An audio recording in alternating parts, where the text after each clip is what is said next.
Estamos começando mais um episódio do nosso Pode Nascer e Crescer. Essa é a segunda temporada e hoje a gente vai falar sobre sinais de alerta na infância, especialmente na primeiríssima infância, onde as famílias têm muitas dúvidas se aquilo é esperado ou não é esperado, ou em que idade aquilo é esperado, se aquilo é um sinal de alerta ou a ausência de alguma habilidade até certa idade pode ser um sinal de alerta. Então isso é uma coisa que a gente recebe com frequência, né? Uma dúvida recorrente na nossa prática. E a gente reuniu agora, para esse episódio, especialistas que vão poder esclarecer para vocês muitas coisas e até dar algumas dicas com relação a esse desenvolvimento, essa primeira etapa desse desenvolvimento que é tão importante. E eu tô aqui com a Isa, que é fonoaudióloga, especialista em linguagem, que tem toda uma experiência com o desenvolvimento da fala, da linguagem e com relação à intervenção precoce. Estou aqui também com a Letícia, que também é fonoaudióloga, especialista em audiologia, mestre, doutoranda. Ah, a Isa também é mestre agora, hein? A gente tá aqui só cheio de mestres, doutoras, cientistas, pesquisadoras. E a Liana, que também é mestre, doutora, professora, terapeuta ocupacional.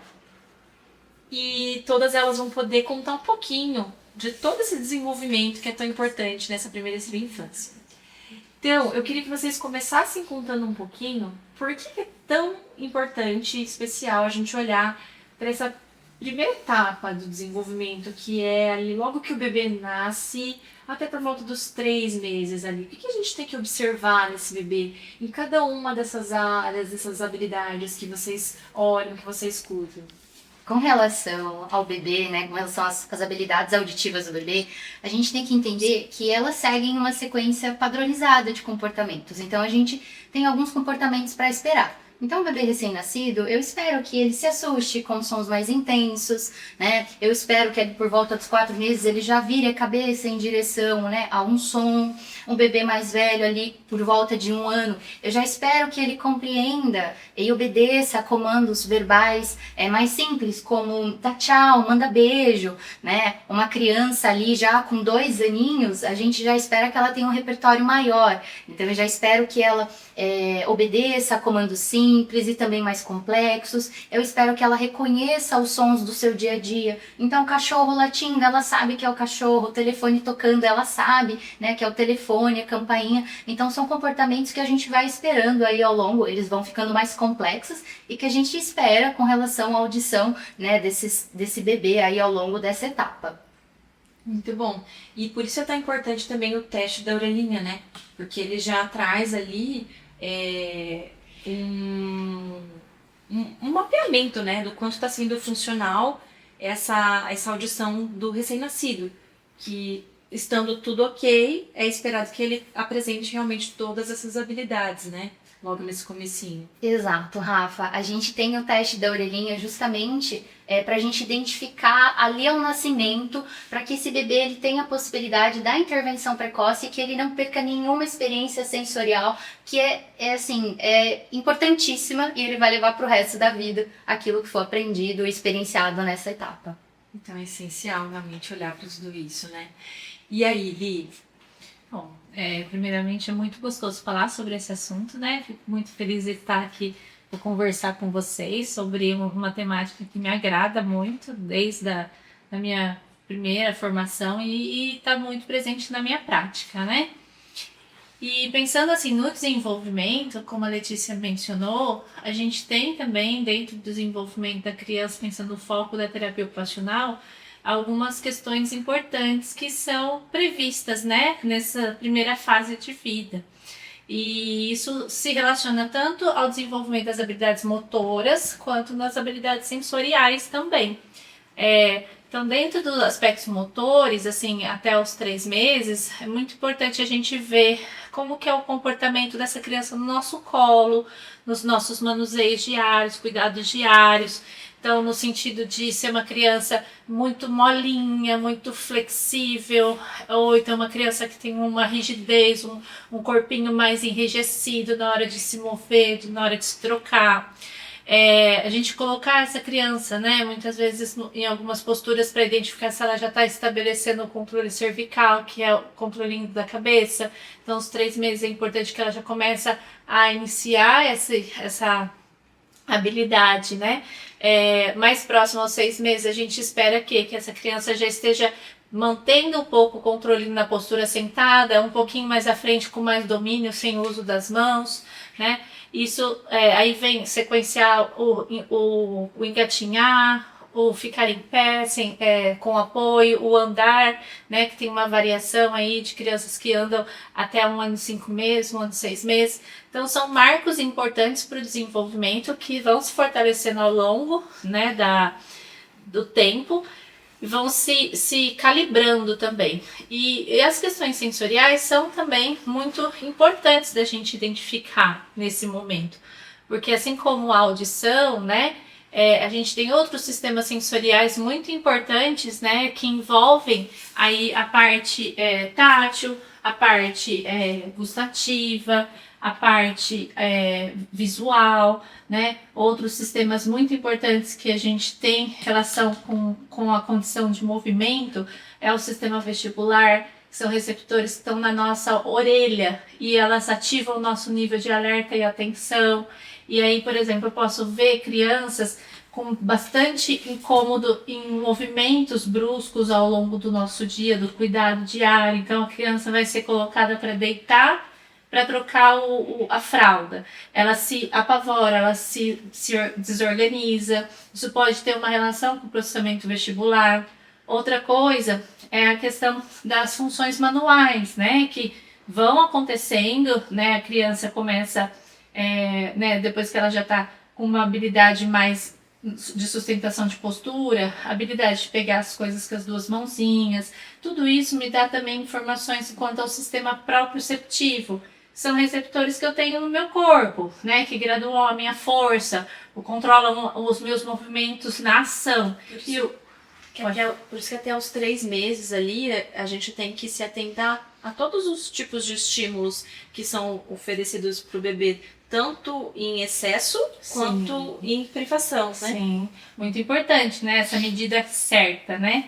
A medida correta para isso, porque a gente pode estar oferecendo muito e super estimulando esse bebê, trazendo para ele uma reatividade a esses estímulos, como a gente pode também estar eliminando algumas possibilidades de ele se desenvolver. Então, por exemplo, a motricidade, ela vai acontecer se, por exemplo, eu tenho um estímulo auditivo acontecendo. Então, eu vou me mover, eu vou querer buscar o estímulo auditivo, né, a partir, né, de um componente motor.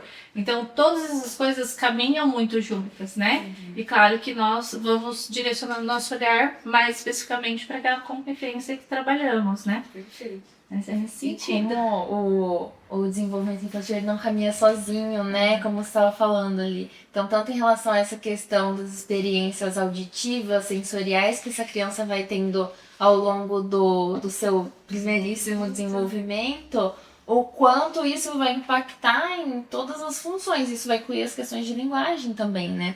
Então, o que é importante lembrar também é que quando a gente pensa no desenvolvimento infantil nesse contexto de a criança vai tendo experiências ao longo do tempo, né? Ela vai ouvir desde a barriga da mãe, ela vai experienciar o mundo por meio da visão, por meio do tato, por meio dos sabores, enfim. E aí, o quanto isso vai moldar a forma também como ela se comunica.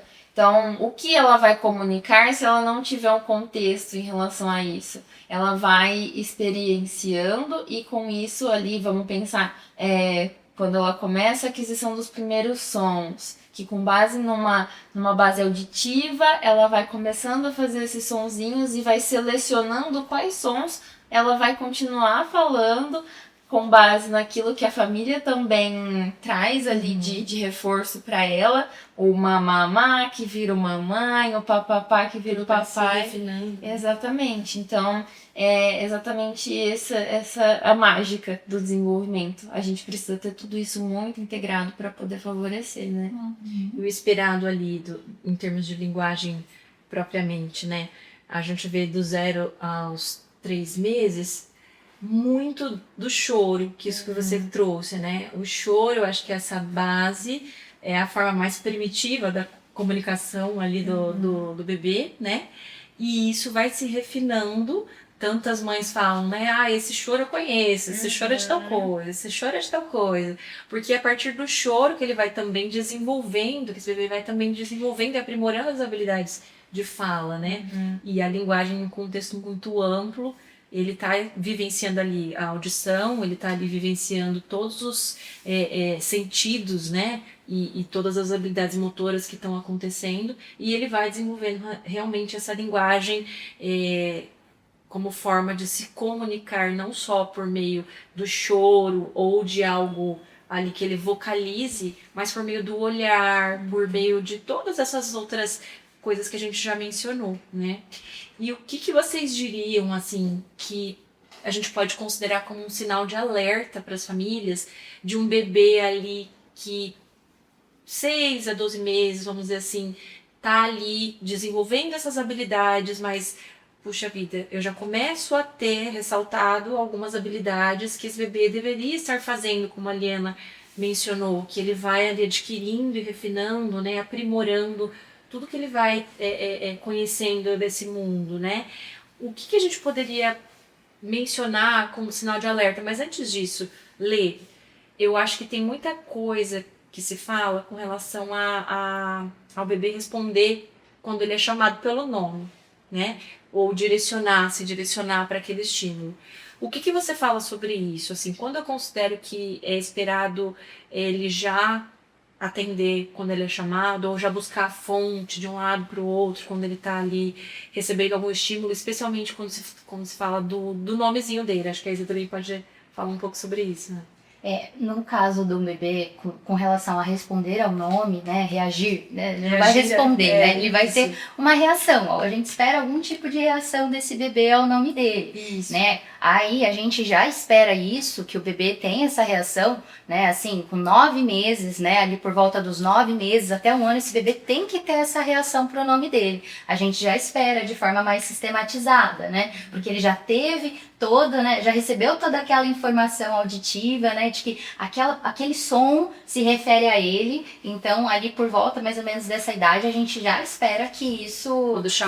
Quando chamado ele atenda. Isso. E assim, mais precoce mesmo do que atender ao chamado do nome, né, eu já espero que essa criança procure o som independente de ser o nome ou não, Isso. ali por volta... A fonte, né, assim, pelo menos lateralize uma viradinha de cabeça, né, não vai ser uma localização assim rápida, igual a gente tem, mas pelo menos virar, direcionar a cabeça para o som ali, por volta dos 4, 5 meses eu já espero que essa criança tenha esse tipo de habilidade, né? Até porque ela precisa ter todo acesso a esses sons para poder, né, essa informação que vem de várias direções, né? E aí, o que você diria como sinal de alerta ali entre até o aninho de idade? Na parte da audição, eu acho que o sinal de alerta são as ausências de comportamentos esperados, né? Assim, não é que a criança vai ter um comportamento diferente, mas é a ausência daquilo que a gente espera. Então, por exemplo, eu espero que até 1 ano essa criança ela já reaja ao próprio nome, né? Já tenha reações ao próprio nome. Então, isso é um sinal de alerta se essa criança não está reagindo para o próprio nome quando chamada.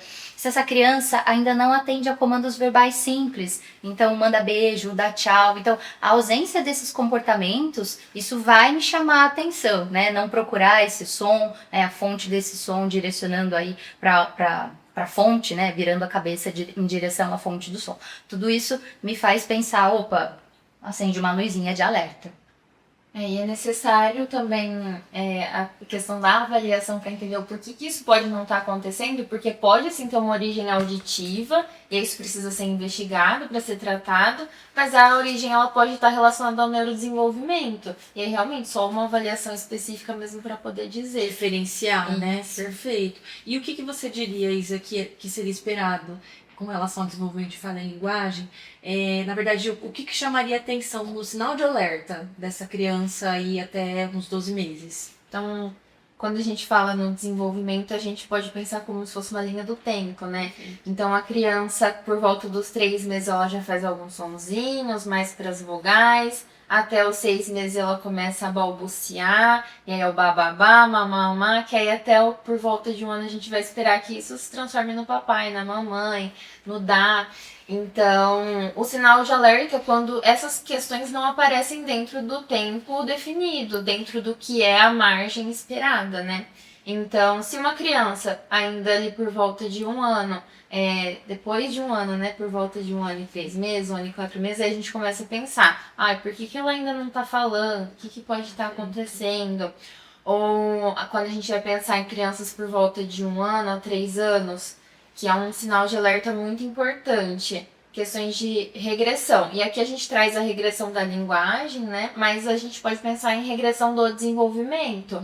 Então, ela perder habilidades. A gente nunca vai esperar isso. Então, por que isso também pode estar acontecendo?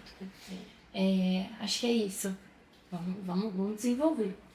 E eu acho que também essa questão de 1 aninho, né? Cada vez mais a gente tem visto a importância do balbucio no desenvolvimento de fala e linguagem, né? Então, muitas vezes, a gente tem bebês muito silenciosos, que esse babá, mamá, o balbucio canônico que a gente chama ali, que é essa repetição silábica padronizada, né? Bababá, mamamá. Isso é um indicador muito importante pra gente, né, Isa? Porque a gente vê que se esse bebê chegou lá por volta dos 9 meses, 10 meses, e não desenvolveu esse balbucio canônico, já é um momento em que a gente fica ali com uma bandeirinha vermelha ali, né? Sinal de alerta. Porque a gente sabe que hoje o balbucio ele é um marcador muito importante para transtornos motores de fala, né? Você mencionou as questões do neurodesenvolvimento. Então, tudo isso traz pra gente informações muito precoces de olhar para essa criança e entender se realmente ela não precisa de uma avaliação mais ampla, se talvez já não seja necessária uma intervenção naquele processo. Porque até os 12 meses, realmente a gente precisa se atentar que as palavrinhas funcionais precisam começar a acontecer, mas o balbucio eu acho que é muito importante das famílias prestarem atenção se ele está acontecendo, se cada vez mais ele está se ampliando, se ele está tendo essa variação de não só mamamá, bababá, mas começar a madamagá, mudar as consoantes, porque isso também traz pra gente muita informação, né, Isa? De olhar para essa criança com um pouco mais de atenção. E na terapia ocupacional, Li, como que isso se dá, assim, sinais de alerta até os 12 meses, que pode ser importante olhar para, de repente, já avaliar ou já até intervir? Sim. Algumas coisas que a gente vê, né, dentro do componente motor são a aquisição dos marcos motores, como eu mencionei. Então, sentar, né, com 6 meses ainda, tem crianças que estão ainda fortalecendo, mas já é esperado, até pensando no próprio sinal de prontidão para introdução alimentar. Então, a criança está sentadinha. Esse brincar com as mãos, né, essa questão do alcance, a questão do engatinhar, a questão do permanecer em pé. Então, são habilidades, fazer as transições de forma independente, são habilidades motoras importantes. Mas existem as habilidades cognitivas, sensoriais, estão integradas, né? As habilidades de linguagem, auditivas e tudo mais. Então, a criança perceber, por exemplo, na brincadeira, que é muito sensório-motor ainda, lá perto dos 9 meses, a hora que ela derruba alguma coisinha, ela procurar aquilo, né, sem necessariamente estar no campo visual dela. Outras questões que envolvem, né, um pouco da questão da audição, da percepção visual e tudo mais. E aí a gente tem também algumas questões sensoriais, então crianças que são muito reativas, que nem quando começa a introdução alimentar, a gente vê muitas reatividades aos estímulos da textura que aquele alimento apresenta para ela, do próprio barulho que o alimento pode trazer para ela na hora que ela tem contato intra-oralmente falando, né? Essa questão motora tem uma implicação muito importante até para a organização intra-oral desse alimento. Então, eu posso ter alterações no corpo que refletem também nesse momento da introdução alimentar. Então, assim, dentro da terapia ocupacional, nós temos que olhar várias coisas, mas de modo geral, de forma mais ampla, é a motricidade, os marcos motores, né, que são esperados para essa idade, e algumas questões sensoriais, que podem ser reatividades exageradas aos estímulos, ou até ausência a esses estímulos. Então, é aquilo, o menos e o mais, né? A gente tem que estar sempre num equilíbrio. Então, a criança pode se assustar demais diante de um movimento, diante de um toque, diante de um barulho, mas ela pode também ser extremamente alheia àquilo. Isso também chama atenção. E aí a gente precisa investigar se é como a Isa mencionou, uma questão que envolve um neurodesenvolvimento, um componente motor só. Então, às vezes eu sou alheia porque eu não sei nem me mover em direção àquele estímulo. Então, se é uma questão de percepção visual, de entender qual que é aquele contexto, né? Então, assim, mesmo em pequenas idades, a gente já começa a ver esse perfil se estabelecendo, né? E isso aparece muito quando a gente vê nas fases posteriores, atrelados a transtornos motores de fala, né? Pensando na conexão aqui das nossas áreas, transtornos motores globais, né? Que são importantes. Perfeito. E aí, seguindo nesses sinais de alerta, vamos pensar aí, 1 aninho até os 3 anos, falando dessa fase que a gente está tendo esse enfoque. Na audição, Lê, o que te chamaria atenção aí entre 1 ano e 3 aninhos de idade? Como sinal de, assim, vai ficando mais fácil, eu digo, para as famílias observarem, porque é como a Isa falou, então a partir dos 12 meses a gente já espera, então, as primeiras palavras desse bebê, dessa criança agora já, né, com o aninho, então as primeiras palavras, então a linguagem oral, a fala, eu falo que ela ajuda bastante os pais a observarem essas questões, porque às vezes o comportamento auditivo é um pouco difícil da gente observar, né, até a gente que é profissional, assim, às vezes a gente tem que ficar bem atento naquele bebê, né, naquela criança. Então, assim, além das questões relacionadas à linguagem oral, à fala daquele bebê, seja uma criança que ainda não está falando a partir de 1 ano, ou uma criança que tem um repertório linguístico ali muito reduzido, né, pensando de 1 ano até 3 anos, então isso já é um sinal de alerta. A questão da linguagem, como a audição, ela é base para o desenvolvimento da linguagem e da fala, então esse é um dos marcos que chama a atenção, e é o que geralmente traz os pais para avaliação audiológica. Então, olha, meu filho está falando muito pouco, né? Ou ele ainda não está falando as primeiras palavras, então isso ajuda. Mas assim, tem comportamentos que a gente também vai observar. Então, por exemplo, uma criança que é da parte mais auditiva. Então, uma criança que ela não obedece a comando sem estar olhando para o rosto, sem ter o apoio visual, né, da pessoa que está conversando com ela, que está passando esse comando, mesmo que seja simples, né? Então, isso chama a nossa atenção. Uma criança que parece que ela não percebe os sons que acontecem no ambiente. É como se ela não estivesse atenta a esses sons. E aí, quando ela vai chegando próximo ali dos 3 anos, esses comportamentos às vezes ficam um pouco mais claros para os pais, né? Então, assim, uma criança que pede repetição toda hora. Esses dias eu atendi uma pacientinha que a mãe chegou com essa queixa. Então, assim, olha, eu falo, ela pede repetição toda hora. Pequenininha, 3 anos, exatamente 3 anos. E aí ela também comentou, ela tá aumentando muito, pede para aumentar o volume da televisão. Então são todos sinais, que a gente pode pensar assim, numa questão auditiva, e no caso dela realmente tinha uma questão aí, que é muito frequente, que são as otites, né? Essa daí mais silenciosa, mas assim, tudo isso, é um alerta pra gente nessa fase para ficar atento. Ouvir tudo, falar mais alto também, aumentar o tom da voz. Exato. Da voz. Outra queixa, né, que às vezes traz, é um sinal que traz os pais para avaliação. Então, tem hora que parece que ele escuta, tem hora que parece que não. Então, assim, é meio assistemático essa resposta da criança quando é chamada ou algo assim, né? E também a questão da modulação da voz, né? Porque a gente precisa estar se ouvindo bem para controlar a intensidade com que a gente fala. Então, uma criança que fala muito alto, fala muito baixo, isso também pode... Será que esse feedback auditivo dela, da própria fala, está acontecendo da forma que deveria? Né? Tudo isso chama atenção. E aí até puxando essa questão, né, Lei, quando as crianças chegam para o diagnóstico de linguagem, ele ainda não tá falando, ele ainda não tá formando frases. A primeira coisa que a gente normalmente faz é encaminhar para avaliação audiológica, porque a gente tem que a gente tem que fazer essa diferenciação, né? Ele não tá falando porque ele não tá ouvindo ou tem alguma outra razão? E aí sim, beleza, descartada a razão auditiva, realmente não tem nenhum impedimento que esteja causando isso, nenhuma privação sensorial que não esteja fazendo com que esse desenvolvimento da fala aconteça. Então por que que isso está acontecendo?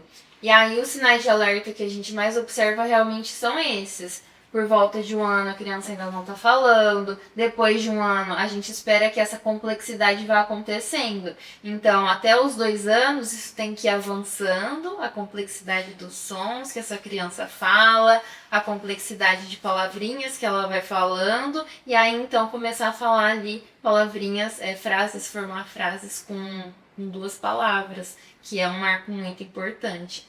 E aí a partir disso a gente só espera que isso vai evoluindo, que ela vai aumentando essa complexidade das frases, então que essa fala ela vai se tornando cada vez mais inteligível, então que as pessoas vão compreendendo o que ela fala, para além do núcleo familiar, né? Tem aquelas mães que traduzem o que a criança fala, mas as outras pessoas também têm que compreender. Então isso é muito importante. Então, quando a criança está ali por volta dos 3 anos e a gente ainda também não compreende tão bem, também é um ponto de alerta. Perfeito, muito bem colocado, né? E o que você já mencionou antes, né? Qualquer habilidade que essa criança tenha adquirido nesse processo e de alguma forma perdeu, parou, né? Isso vale com certeza um alerta, né? A gente não espera que a criança perca habilidades, só aprimore depois de adquirir, né? E da parte da terapia ocupacional ali, o que a gente pensa em alerta de 1 a 3 aninhos? Sim. Então, assim, pensando que a criança já adquiriu ou está numa fase de maior mobilidade, maior potencial de locomoção de forma independente, né? A gente entende que a criança vai ter mais curiosidade no ambiente, vai explorar mais os recursos do ambiente de uma forma ativa, vai calibrando a motricidade fina, então a apreensão da criança vai evoluindo, né? A força manual dessa criança vai evoluindo, a questão da relação do corpo dela com a gravidade do ambiente ao subir e descer das coisas, tudo isso vai avançando, né? Então, pensando em habilidades importantes que a gente precisa identificar, é a criança já conseguir segurar a sua mamadeira, levar, tomar uma aguinha, né, no seu copo, né, se interessar mais próximo aos 2 anos e até antes a pegar e manusear os talheres, espetar alimentos, né, fazer aquela vivência dentro desse contexto, retirar a meinha, então assim, perto aí, né, de 1 ano e meio, quase 2 anos, e essas habilidades serem progredidas também, né, sempre à frente. E são coisas que, como vocês mencionaram, se a criança começa a perder, é o nosso primeiro sinal de alerta. Ou se ela ficar estagnada nisso, né, faz isso com pouca eficiência, faz isso com medo, faz isso de forma descoordenada. Criança que, por exemplo, cai com muita frequência, ela já adquiriu a marcha independente, mas ela tá lá com 2 anos e meio, ela tá caindo com muita frequência ainda. Ela se esbarra muito nas coisas, ela passa em cima das coisas sem observar. Ela mostra assim um aumento muito grande de se colocar em risco, né? A criança ela vai buscar essa experiência sensório-motora corporal, mas ela se expõe demais a riscos. São coisas que chamam a atenção, né? Que precisam ser observadas, e a participação dela nas atividades do dia a dia mesmo. Então elas são crescentes, então a criança começa a imitar, né?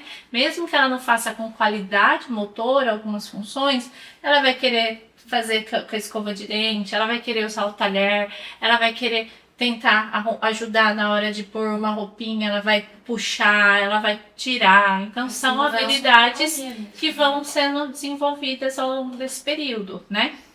E quando a gente vê isso sendo feito de uma forma sem muito planejamento motor, eficiência motora, com pouca atenção no que está se mantendo, né, diante dessa tarefa, são coisas que precisam ser entendidas, né? Então, por exemplo, a brincadeira mesmo, o interesse da criança no brinquedo. Até os 2 anos, a criança tem a vivência da exploração. É bater, é encaixar, é pôr, tirar. Tudo isso é muito natural, é o exercício. Mas a partir dos 2 anos, ela já tem que começar a ter o faz de conta. Então, brincar de comidinha, de alimentar a bonequinha. Então, todos esses contextos são importantes para a gente ver uma evolução integrada, né? Motora, sensorialmente falando, cognitivamente falando, socialmente falando, né? E tudo isso dentro da terapia ocupacional são coisas que chamam a atenção no nosso olhar, na nossa avaliação. E coisas que são importantes colocar para a família sempre, né? Que a criança não deve ser comparada, né, com outras, mas a gente tem os marcos, a gente tem as medidas, né, o que se espera para cada idade. E dentro desse contexto, qualquer coisa que desvie disso pode ser um sinal de alerta, e a família precisa buscar uma orientação, né, uma avaliação. Uma coisa que eu sei que gera muita dúvida com relação à TO, e nessa fase do 0 aos 3 anos, é desfraude. O que pode ser alerta para uma criança entre 2, 3 aninhos ali? O que é esperado? E o que a família pode dizer assim, olha, acho que já é realmente de uma avaliação. Sim. Avaliação, o desfraude, né, ele acontece até os 3 aninhos, né? A grande parte dos 2 anos e meio até os 3 anos, elas já começam a acontecer. Uma coisa importante, né, é a discriminação, a sensação, o incômodo em relação a estar sujo ou não. Isso é um ponto de partida, né? Então chegou lá aos 3 anos de idade, a criança nem percebe que ela fez, que ela tá com aquela fralda suja, isso chama atenção, isso pode nos indicar uma baixa discriminação sensorial. Outra coisa importante para o desfraude é o controle postural. Então a criança ela precisa ter segurança para se colocar no vaso sanitário, né? Então isso, se eu tenho um atraso motor, eu vou ter muitas vezes um desafio nesse desfraude por um componente motor. A criança se sente insegura de ficar no vaso sanitário, então daí se ela não estiver bem posicionada, ela vai ter um problema em relação a controlar melhor o esfíncter dela, ela não vai relaxar. Aí a criança, por outro ângulo, ela não tem a paciência de permanecer muito tempo naquela postura, ela vai logo abandonar aquilo. Então, de 2 anos e meio a 3 anos, isso é bem natural ainda tá acontecendo, mas chegou 3 anos, ainda tem pouca percepção de que tá sujo, né? Não tá se incomodando com isso. Você vê uma dificuldade em relação à coordenação global dessa criança. Cai com frequência, se esbarra nas coisas, evita os playgrounds, não é uma criança que gosta muito disso. São fatores que podem ter relação com a questão do desfraude. Se não está já acontecendo, vai acontecer. A gente vai ter que ter um episódio só disso, com certeza. Muita coisa. Com certeza. Eu acho que vocês já deram uma boa esclarecida, assim, né, do que é esperado e o que a gente tem que se atentar. Eu queria que vocês falassem um pouquinho sobre a importância da intervenção precoce nesse período, onde a gente já observa algo de não esperado e o porquê, né, de intervir, o impacto dessa intervenção no desenvolvimento dessas habilidades que a gente trabalha, né? Esse período, Rafa, ele é o período de maior potencial do cérebro dessa criança de formar, estabelecer conexões numa velocidade que não vai se repetir nunca mais, né? Em nenhuma outra fase da vida vai ser dessa forma.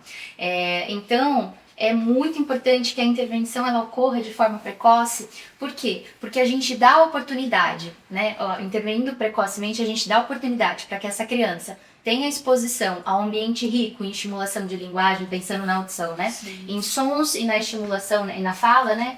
E em informação auditiva e de fala para essa criança, para que ela possa, então, desenvolver o seu potencial máximo, né? De comunicação, da linguagem de modo geral e da fala também. Então, a intervenção precoce, ela tem essa importância, né? E pensando assim, né, na questão auditiva, é recomendado que a intervenção ela ocorra até os 6 meses de idade e recomendações mais recentes até os 3 meses. Uau. Ou seja, né, quanto antes, melhores são esses resultados, porque mais tempo de exposição, Sim.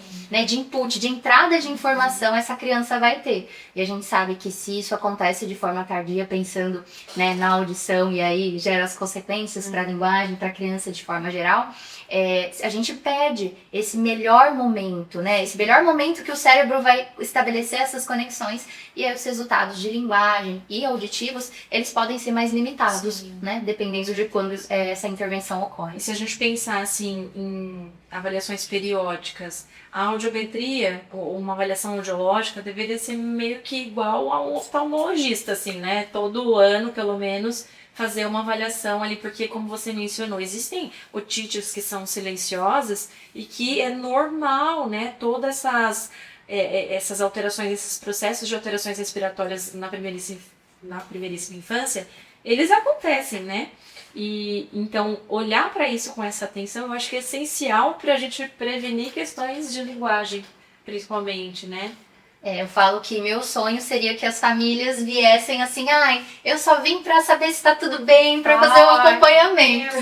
Isso ia ser um sonho, porque realmente as famílias elas sempre vão chegar quando já tem algo que era pra estar acontecendo e não tá acontecendo, ou um comportamento inesperado dessa criança, né? A gente tem a avaliação oftalmológica quando a criança vai começar, por exemplo, a alfabetização, né? Eles recomendam, às vezes as escolas têm campanhas e fazem, né, com a prefeitura, mas assim, a gente não vê isso com relação à audição dessas crianças, né? Eu acho, assim, a minha opinião, as crianças deveriam, assim, fazer um acompanhamento, né? Da mesma forma que passa com o pediatra, né? Então fazer, assim, claro que um pouquinho mais espaçado pode ser, mas fazer esse acompanhamento também das questões auditivas, né? Desse desenvolvimento.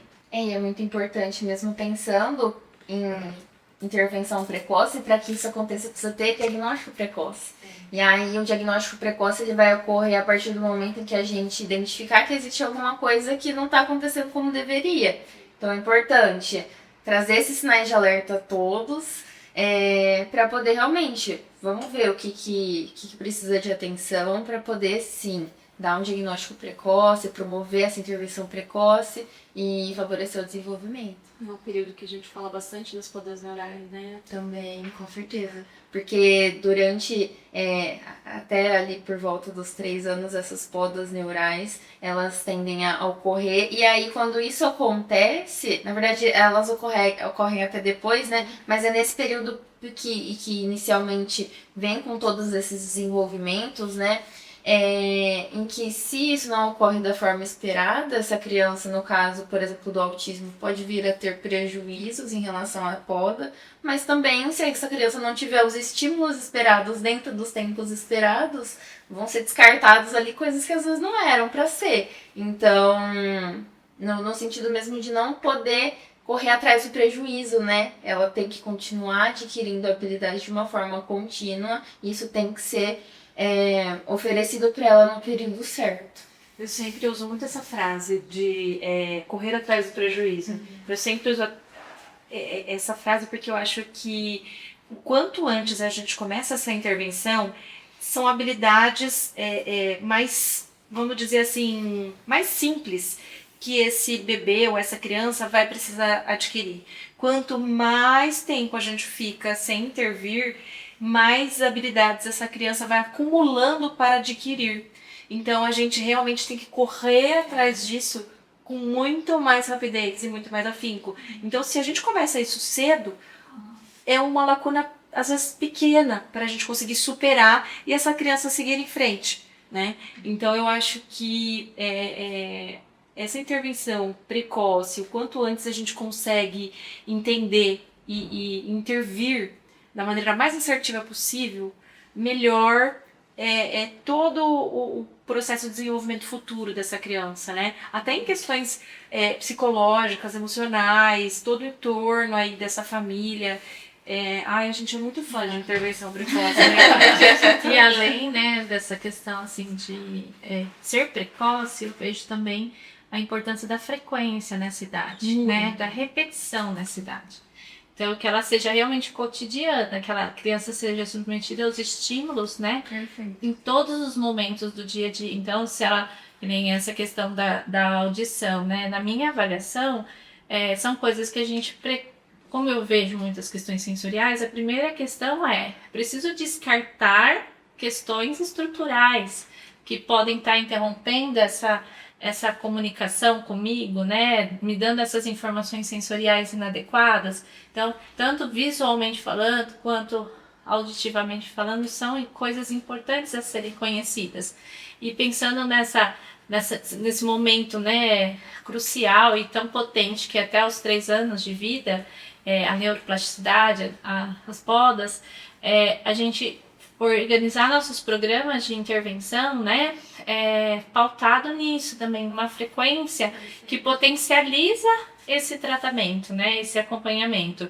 E às vezes as famílias ficam assustadas, porque quando a gente propõe um aumento, né, uma frequência maior de terapias para essas crianças, eles associam a gravidade, e não necessariamente é isso. É uma questão de a gente possibilitar que nesse período que é tão assim a esponjinha que está só absorvendo, realmente possa absorver muito, né? E ser o gatilho para as fases posteriores acontecer de uma forma muito sadia e adequada. Com certeza. E não só em consultório, né, Li? Em Não, casa também. em casa A gente também. vai promover isso, é importante. Sim, sim. Que não adianta nada, né? Porque se a gente for concordo. pensar os nossos 50 minutos das É. crianças aí, né? Então, quando a gente Não fala de fazem intervenção muita diferença precoce, ali. sem dúvida, bem lembrado, é essencial o engajamento da família, né? Porque é uma continuação daquilo que a gente começa ali no consultório. E essa família, então a gente tem esse papel também de educar a família para aquilo que a gente está trabalhando com aquela criança, com aquele bebê, né? Então é essencial esse olhar de educação para a família. Eu acho que intervenção precoce é um assunto que a gente sempre vai retomar aqui no Pod. Esse olhar, né, para o desenvolvimento nessa primeiríssima infância, porque ele diz muito sobre tudo que vai vir no futuro. Então a gente vai falar muito sobre esse tema aqui ainda, mas aqui a gente quis trazer para vocês realmente esse olhar de atenção, de como a gente talvez possa olhar em casa para as nossas crianças, de que talvez possa ser importante uma avaliação audiológica, uma avaliação com a TO, com a fono, e porque tem esse caminho, né? Nem sempre vai ser realmente indicado pela escola, ou pela criança, ou pelo pediatra da criança. Por isso que o olhar atento da família é assim, a cerejinha do bolo, né? Para essa intervenção precoce acontecer. Então eu queria que vocês deixassem uma mensagem para essas famílias que estão nos assistindo com relação a esses sinais de alerta ou dúvidas que eles tenham com relação a essa fase do desenvolvimento que é tão importante. Eu posso falar uma coisa por todos aqui. Porque Às vezes a gente recebe famílias que trazem... é porque o médico falou que pode esperar. Porque a professora trouxe alguma coisa, mas tá tudo bem, porque os coleguinhas fazem a mesma coisa. Mas a gente sabe que a gente tá falando de intervenção precoce, que isso não pode acontecer. Então, observados alguns sinais de alertas aí, sinais de alerta que a gente trouxe, é sempre bom buscar um olhar especializado para realmente... Não precisa esperar, né? Não precisa. Se tem dúvida, né? Exatamente. Com relação à audição, eu falo que o bebê ele começa a escutar na barriga da mãe, ele já tem acesso aos sons. Então, eu falo que a audição é uma das primeiras portas, né, que se abre para o mundo e para o desenvolvimento do bebê, né? Então, assim, a gente não pode deixar nenhum som passar despercebido. Então, na estimulação em casa dessa criança, o som acontece, poxa, vamos dar significado para esse som, para essa criança. Então, um latido, olha filho, vamos lá, é o cachorro. Então, assim, a família tem um papel fundamental nessa estimulação e nesse olhar atento para essa criança, e principalmente nesses primeiros 3 anos, em que cada som, cada fala, né, cada exposição da criança a essas informações vai ter uma consequência ou vai repercutir pro resto da vida dela. Então, acho que seria isso. E assim, em relação ao que a Isa mencionou, né, da importância da gente não não postergar, né, as nossas dúvidas, os nossos anseios, né, em relação ao filho, a uma criança que está próxima, eu vejo que isso está muito atrelado, né, e diferente da área de vocês, que é a comunicação. Então, existem alguns marcos importantes, né, então a comunicação, o andar, né, tudo isso é muito claro. Se a criança não atingiu, opa, vou procurar um profissional que trabalha com isso. Mas existem coisas muito antes disso que a gente precisa olhar, né? Tem sido muito normalizada, né? Por ser, Isso. assim, passou, né? Isso, e assim, e eu vejo também ao mesmo tempo que existe ainda falas em relação a normalizar esses aspectos. Muitas famílias estão buscando informação, então elas também estão levantando esses sinais de alerta de forma precoce, mas claro que são vistas como as mães desesperadas, né? Procurando onde não tem. Isso, né? pelo em ovo. Isso. E isso é muito importante a gente empoderar as famílias, porque se a família percebe, ela tá lá o dia todo com aquela criança, né? Ela é a principal cuidadora, muitas vezes, é aquele membro familiar. Então, alguma coisa chamou a atenção, né? Eu acho que isso não pode se deixar de lado, seja ele relacionado à audição, à linguagem, seja um movimento, seja a ausência de um movimento, seja a ausência de um sorriso, seja a ausência do choro mesmo, né? Então, a ausência ou o excesso das coisas vão sempre ser um fator que vai chamar atenção e justificar uma orientação, né? E se você vai num profissional e não consegue, vai no outro. Acho que esse conforto é necessário para realmente, se tiver alguma questão, ser usado da melhor forma possível nesse primeiro momento de vida que é fundamental para o desenvolvimento acontecer. Isso, né?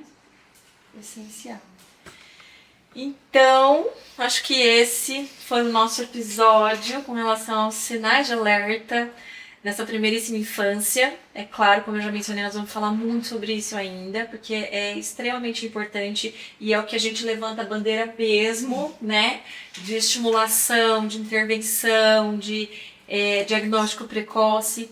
E então, fiquem conosco. Agradeço por vocês estarem aqui mais uma vez com a gente nesse episódio. Continuem mandando suas dúvidas, suas dicas, enfim, tudo que a gente está aqui para vocês.